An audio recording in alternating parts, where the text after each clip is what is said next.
दोस्तों, science class and GK में आप सभी का बहुत बहुत स्वागत है।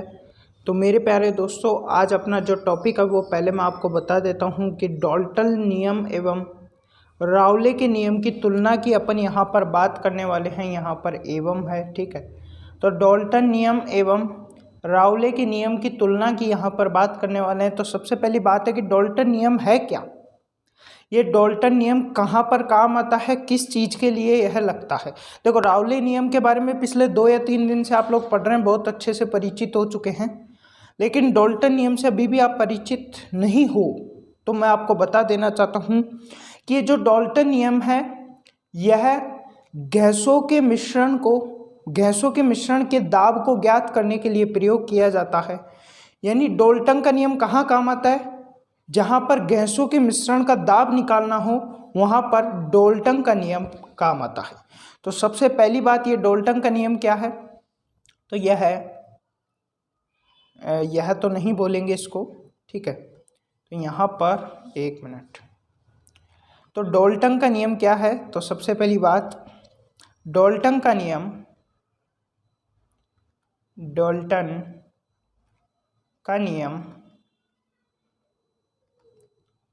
गैसों के मिश्रण के लिए या गैसों के मिश्रण का दाब ज्ञात करने के लिए प्रयोग किया जाता है।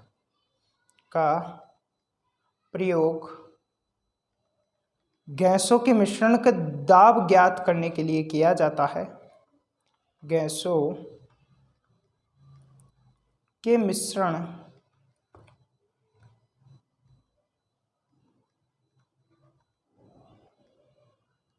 का दाब ज्ञात करने के लिए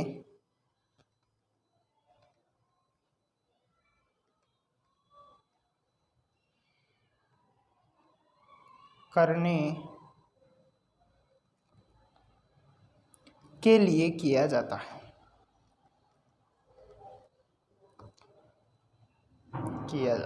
तो यहाँ पर डाल्टन का नियम का प्रयोग कहाँ और क्यों किया जाता है, उसकी वजह भी आप लोगों को बता देना चाहता हूँ। पहली बात तो डाल्टन के नियम का प्रयोग जो है गैसों के मिश्रण का दाब ज्ञात करने के लिए किया जाता है। और क्यों किया जाता है, क्योंकि रावले का नियम जो है वो द्रवों के मिश्रण का दाब ज्ञात करने के लिए है। यानी रावले का नियम कहाँ काम आता है, द्रवों के मिश्रण का दाब ज्ञात करने के लिए। और अगर आपसे गैसों के मिश्रण का दाब ज्ञात करने के लिए कहा जाए तो क्या आप रावले का नियम लगाना जो है उचित समझेंगे? क्या ये उचित है कि आप इस जगह पे रावले का नियम लगा दें? तो नहीं, बिल्कुल भी यह उचित नहीं होगा। यह एक अनुचित बात होगी कि आप गैसों के मिश्रण का दाब ज्ञात करने के लिए रावले का नियम लगा देंगे, क्योंकि रावले का नियम का प्रयोग किया जाता है द्रव के मिश्रण का दाब ज्ञात करने के लिए। जो द्रव होता है, 2 या 2 से अधिक द्रव, 2 द्रवों का जो मिश्रण होता है उसका जो वाष्प दाब होता है वो ज्ञात करने के लिए रावले के नियम का प्रयोग किया जाता है। तो यहाँ पे ये बात भी मैं लिखवा देना चाहता हूँ कि रावले का नियम का प्रयोग रावले के नियम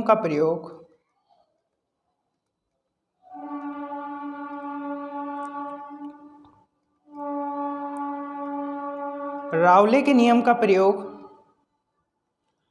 2 द्रवों के मिश्रण के लिए, 2 द्रव्यों के मिश्रण के लिए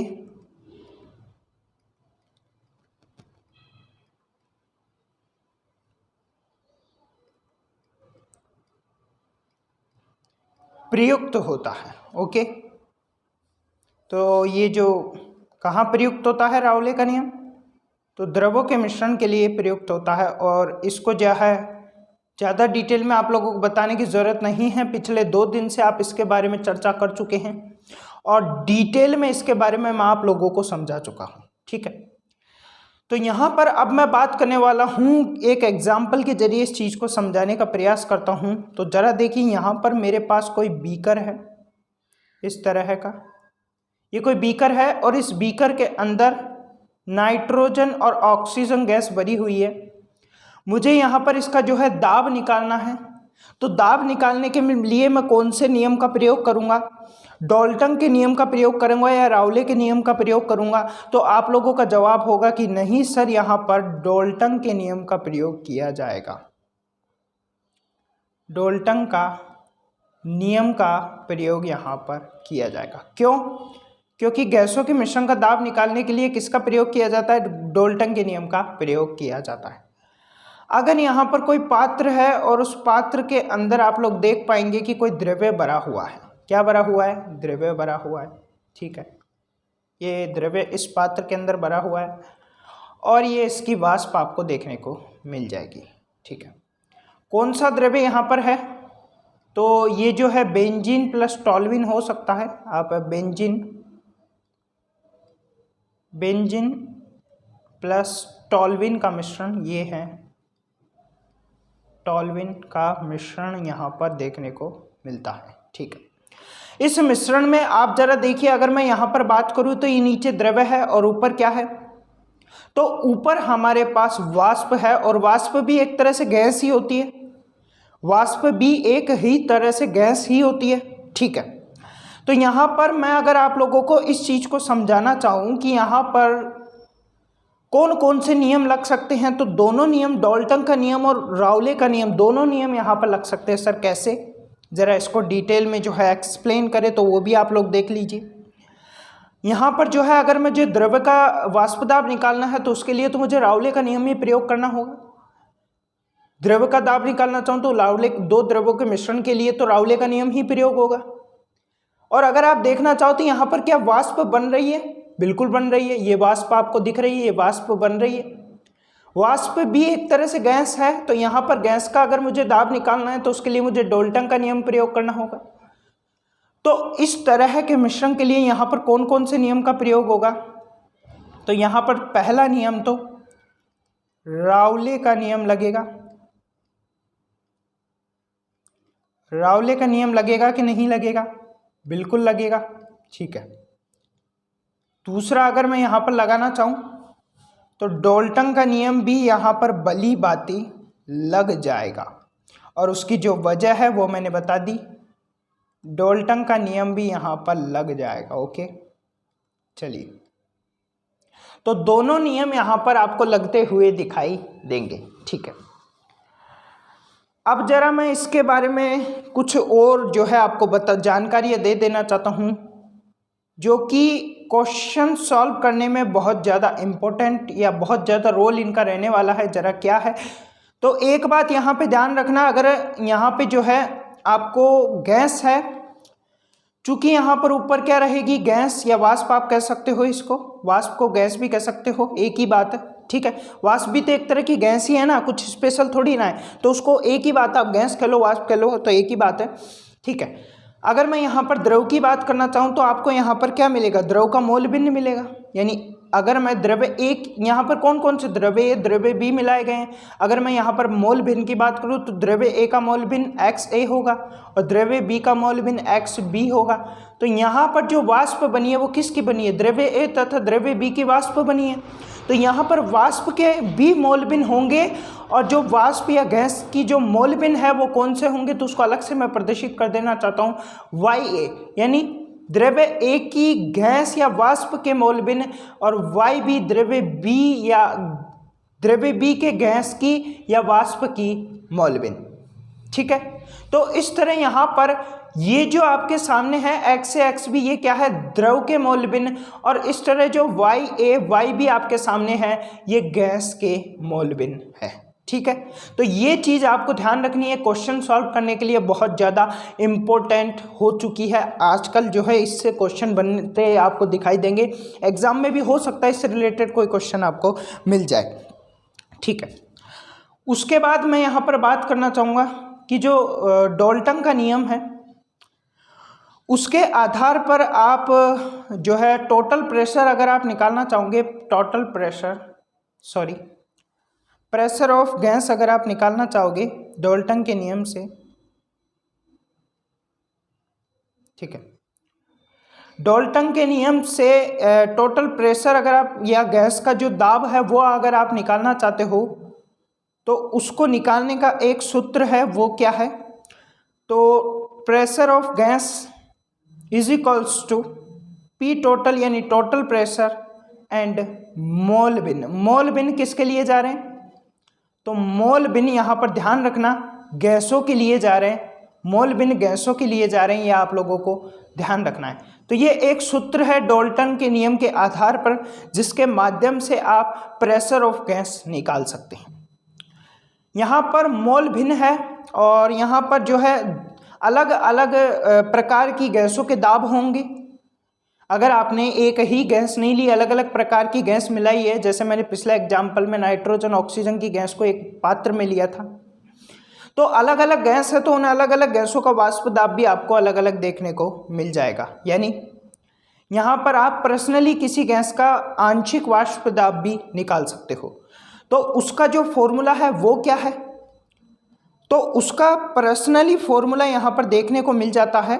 अगर किसी PA यानी किसी गैस A का अगर आपको आंशिक वाष्प दाब निकालना है तो उसका सूत्र होगा PA is equals to P total YA। YA क्या है यहाँ पर? तो YA उस गैस के मोल बिन है। ठीक है, आपको गैस B का अगर आपको वाष्प दाब निकालना है तो गैस B का वाष्प दाब निकालने के लिए आप क्या करोगे? PB इज इक्वल्स टू यानी प्रेशर ऑफ गैस B। तो यहाँ पर जो सूत्र है P टोटल YB। YB क्या है? तो YB, ये जो YB है ये है गैस B के मोल बिन। ठीक है, तो ये फॉर्मूला आपको ध्यान रखना है, डाल्टन के नियम से दिए गए ये फॉर्मूले हैं, ये आप लोगों को ध्यान रखना है। लेकिन अगर मैं राउले के नियम की बात करूं, राउले का नियम की बात करूं तो राउले के नियम के आधार पर कौन से सूत्र यहाँ पे दिए गए थे आंशिक दाब निकालने के लिए? जैसे PA, वो मैंने बता रखा है ज़्यादा डिटेल में, आप देख सकते हैं पिछली क्लास से। तो PA नोड XA, और अगर द्रव B का निकालना है तो PB बराबर PB नोड XB। तो इस सूत्र से हम जो है किन्हीं दो द्रवों के मिश्रण का आंशिक वाष्प दाब निकाल सकते हैं। ठीक है, तो ये सूत्र आप लोगों को ध्यान रखने, ये सूत्र बहुत ज़्यादा इंपॉर्टेंट है और इन्हीं से क्वेश्चन सॉल्व होंगे। अभी मैं एक क्वेश्चन करवाने वाला हूँ, उसमें ये फॉर्मूले काम आने वाले हैं। ठीक है, तो ये जो क्वेश्चन है वो आपके सामने मैं रख देता हूँ, चूँकि अब टाइम नहीं, अभी कुछ एक दो पॉइंट है उनके ऊपर और बात कर लेते हैं। अगर मैं बात करूं कि किसी जो है किसी गैस के दाब की अगर मैं यहाँ पर बात करूं, तो किसी गैस का दाब या किसी गैस के मिश्रण का जो दाब है वो उनके आंशिक वाष्प दाब या आंशिक दाब के बराबर होगा। यानी मतलब वापस ज़रा मैं बोलना चाह रहा हूँ, आप लोग ध्यान देना इस पे, कि किन्हीं दो या उससे अधिक गैसों के मिश्रण का जो दाब है वह दाब उनके आंशिक दाब के योग के बराबर होता है या होगा। तो ये पॉइंट बहुत इंपॉर्टेंट है, इसको आप लोग नोट लगा के लिख लेना कि किसी गैस के मिश्रण का दाब, गैस के मिश्रण का दाब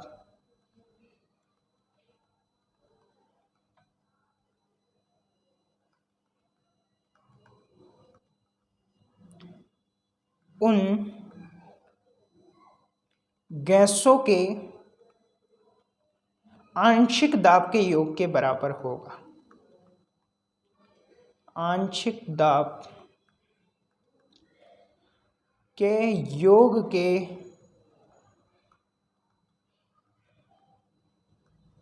बराबर होगा। तो ये यहाँ पर बहुत ज़्यादा इम्पोर्टेंट लाइन है, इसको आप लोग लिख लीजिए। ठीक है, अब करते हैं क्वेश्चन। इस क्वेश्चन से चीज़ें आपकी यहाँ पर क्लियर हो जाएगी। तो क्वेश्चन क्या है वो भी मैं देख लेता हूँ। क्वेश्चन मैंने यहाँ पर लिखा हुआ है, 1 मिनट। तो क्वेश्चन यहाँ पे है, हाँ एक इम्पोर्टेंट बात और, क्वेश्चन से पहले एक इम्पोर्टेंट जो है बात और यहाँ पे कर लेता हूँ, बाद में रहना नहीं चाहिए कुछ भी। ठीक है, तो यहाँ पे जो गैसों का आंशिक दाब होगा वह द्रव के आंशिक दाब के बराबर आता है सामान्यतः। यानी चलिए इसकी जो है बात अपन बता ही देता हूँ मैं आप लोगों को।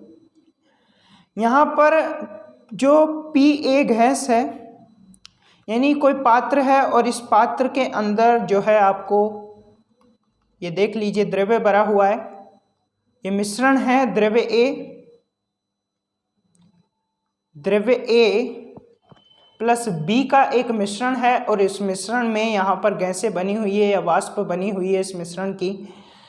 तो यहाँ पर अगर पर्सनली मैं गैस के आंशिक दाब की अगर मैं बात करूँ, किसकी, आंशिक दाब की, गैस के आंशिक दाब की अगर मैं बात करूँ, वह जो आंशिक दाब होगा इस द्रव्य के आंशिक दाब के बराबर होगा। यानी मतलब सर, मतलब तो ऐसा है कि यहाँ पर हमारे गैस का जो आंशिक दाब है उसका सूत्र आप लोगों ने क्या पढ़ा था, तो उसका सूत्र आप लोगों ने पढ़ा था कि P टोटल YA किसी गैस A के लिए, और वह गैस A जो है किसी द्रव्य A से बनी होगी, तो उस द्रव्य A का जो वाष्प दाब होगा, आंशिक वाष्प दाब, वह कितना होगा, तो PA node XA।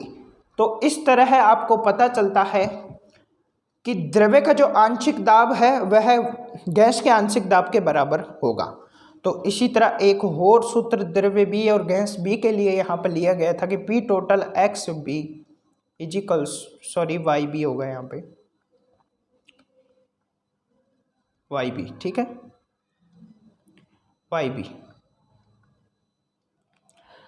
PB node XB। Okay, यानी आपको एक चीज तो कंफर्म पता चल गई होगी कि यदि आंशिक दाब समान है तो यहाँ पे जो टोटल प्रेशर आएगा वो भी समान आने वाला है। क्या समझ में आया कि यदि आंशिक दाब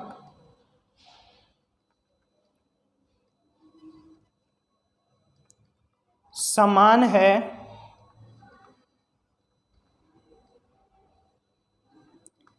तो कुल दाब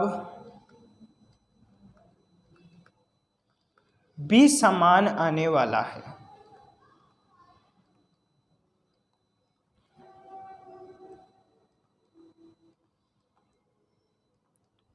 फिर अलग क्या है, यानी आंशिक दाब भी डाल्टन के जो सिद्धांत के अनुसार और राउले के नियम के अनुसार समान आ रहा है और टोटल दाब भी समान आ रहा है।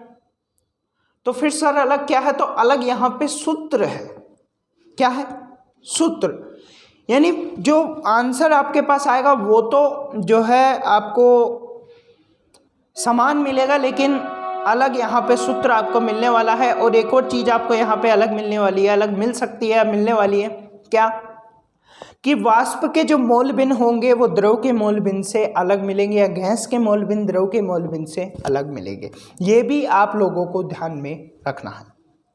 चलिए अब यहाँ पे करते हैं क्वेश्चन की बात। क्वेश्चन बहुत अच्छा है, अगर आप इस क्वेश्चन को सॉल्व करते हैं तो द्रव्य A व द्रव्य B को समान मोल में मिलाने पर वाष्प में उपस्थित मोल भिन्न ज्ञात कीजिए। यानी मैंने क्या किया, कोई द्रव्य A है तथा द्रव्य B को समान मोल में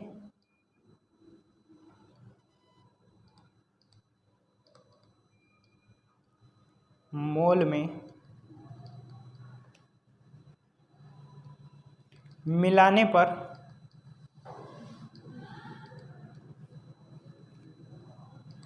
द्रव्य A तथा द्रव्य B को समान मोल में मिलाने पर वाष्प में उपस्थित मोल भिन्न ज्ञात कीजिए। वाष्प में उपस्थित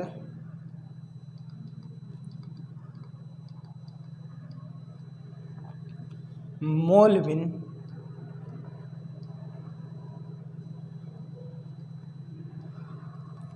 ज्ञात करें।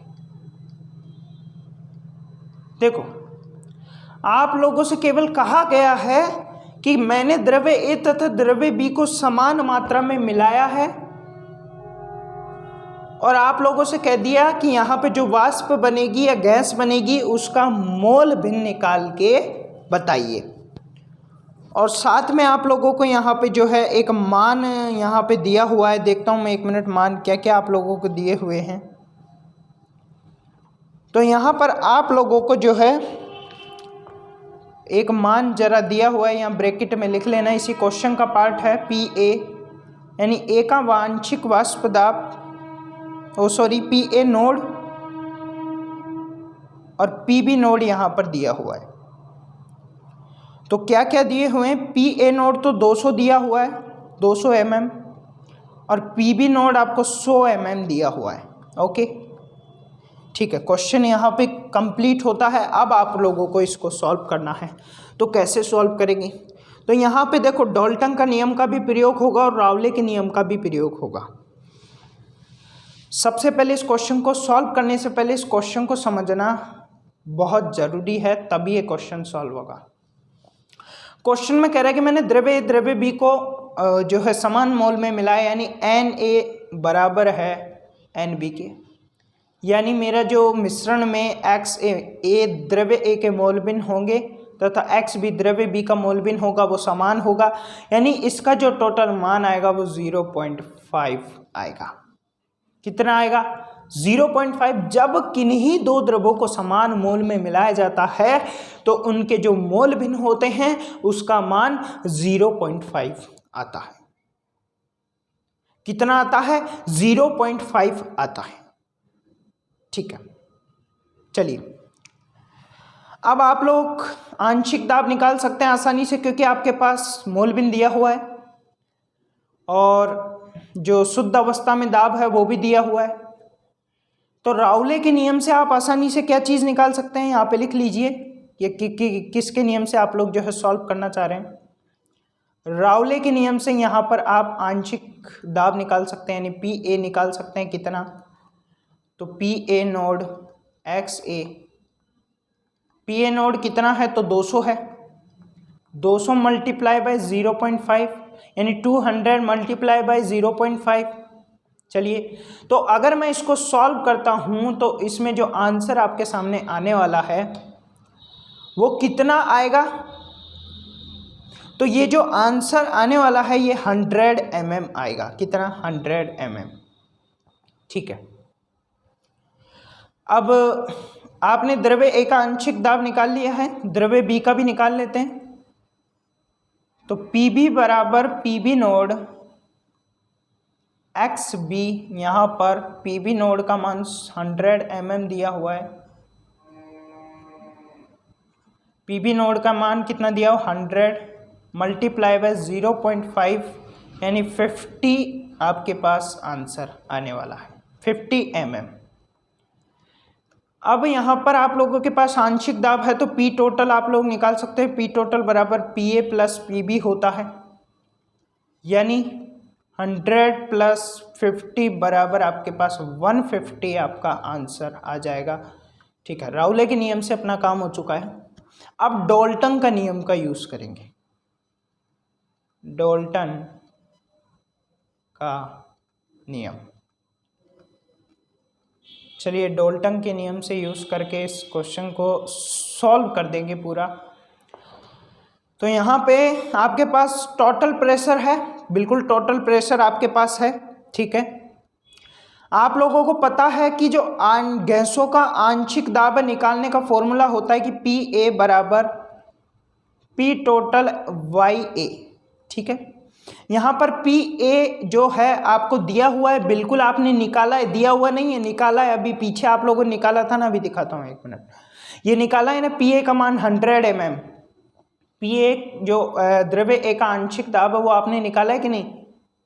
100 mm। ठीक है, तो यहाँ पे इसका मान आप लोग रख दीजिए 100, और P टोटल का मान अभी जस्ट आपने 150 निकाला है तो 150 रख दीजिए, और YA अपने को फाइंड करना है। तो यहाँ पे आराम से YA कैसे फाइंड हो जाएगा, आराम से सॉल्व हो जाएगा, कोई टेंशन वाली बात नहीं है। तो 100 अपॉन 150 यानी 2/3। ठीक है, तो यानी वाई ए का मान तो 2/3 आ चुका है। चलिए अब अपन जो है वाई बी निकालेंगे, क्योंकि यहाँ पे दो गैसों का मिश्रण है, गैस ए गैस बी। तो गैस ए का तो आ चुका है, लेकिन गैस बी का मोल भिन्न निकालना है, तो गैस बी का निकालते हैं। मोल भिन्न निकालने का वही फॉर्मूला, पी बी बराबर पी टोटल वाई बी। यानी पी टोटल कितना है, पी टोटल है 150 और पी बी है 50 और वाई बी तो हमको फाइंड करना है। ठीक है, तो यहाँ से वाई बी आराम से निकल के आ जाएगा कि 50/150 यानी 1/3। ये तो कॉमन सेंस से 2/3 को देख के पता चल गया था कि वाई बी का मान जो है 1/3 आएगा। तो इस तरह हमारे पास वाई ए का मान कितना आ चुका है 2/3 और वाई बी का मान कितना आ चुका है, वाई बी का मान 1/3 आ चुका है। तो इस क्वेश्चन में आपसे पूछा क्या गया था, जरा एक बार बैक ले लेना चाहिए अपने को। क्वेश्चन में आपसे पूछा था कि जब हम द्रव्य बी को समान मात्रा में मिला देते हैं तो वाष्प में उपस्थित मोल भिन्न आपको ज्ञात करनी थी, और आप लोगों ने आराम से देख लो सॉल्व कर लिया है। और मोल भिन्न आपने ज्ञात कर ली कि गैस ए या वाष्प ए का जो मोल भिन्न है 2/3 है और इसका जो मोल भिन्न है वाई बी का वह 1/3 है। तो इस तरह डाल्टन का नियम का प्रयोग करके हम क्वेश्चन सॉल्व करते हैं, और राउले का नियम का प्रयोग तो होता ही होता है। तो इनकी जो तुलना थी वो थोड़ी जानकारी आपको यहाँ पे दी गई है, कुछ जानकारी और है जो नेक्स्ट क्लास में आपको दी जाएगी। आज की क्लास को यहीं समाप्त करते हैं और 1 या 2 दिन में सॉल्यूशन के जो नोट्स है वो लगा दिए जाएंगे, और आप पढ़ते रहिए, चैनल को सब्सक्राइब कर लीजिए। मिलते हैं आपसे नेक्स्ट क्लास में। चलिए tata bye bye, see you letter.